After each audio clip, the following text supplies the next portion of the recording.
साथियों, आत्मा को देखें, खोजें और समझें। अहंकार के वशीभूत होकर शारीरिक संतुष्टि तक सीमित रहने वाले अपनी भूल को तब समझ पाते हैं जब जीवन में पतझड़ का समय आ जाता है और शरीर पीले पत्ते की तरह गिर जाने की स्थिति में होता है। उस पटाक्षेप के समय उसे निश्चय ही संसार की असारता, असत्यता और क्षणभंगुरता का ज्ञान और आत्मा की चिरंतनता और अविनश्वरता की प्रतीत होती है। तब समय निकल चुका होता है। तब समय निकल चुका होता है।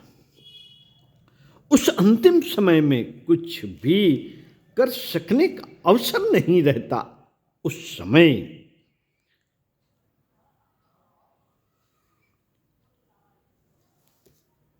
समय हाथ मल मल कर पछताने के सिवाय और कुछ भी शेष नहीं रह जाता।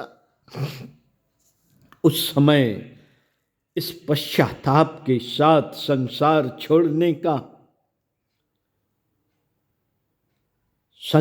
छोड़ने पर विवश होना पड़ता है कि जिस सत्य की खोज के लिए सुर दुर्लभ मानव जीवन मिला था, उसकी उपेक्षा कर हाय हम संसार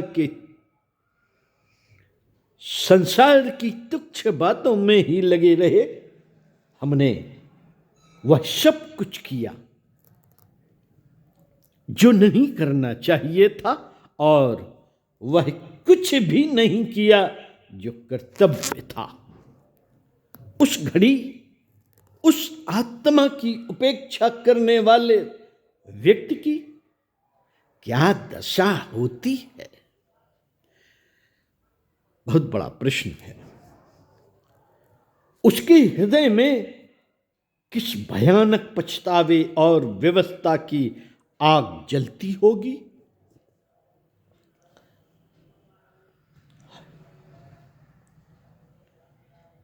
इसे तो वही बतला सकते हैं जिन्होंने उस स्थिति का भोग किया है। कितना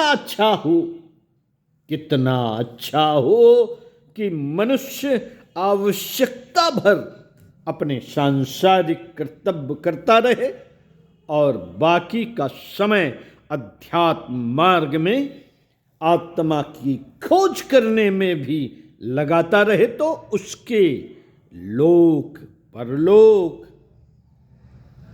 एक साथ बनते जाएं। युग ऋषि चिंतन के सानिध्य में भाग 2। ओम शांति।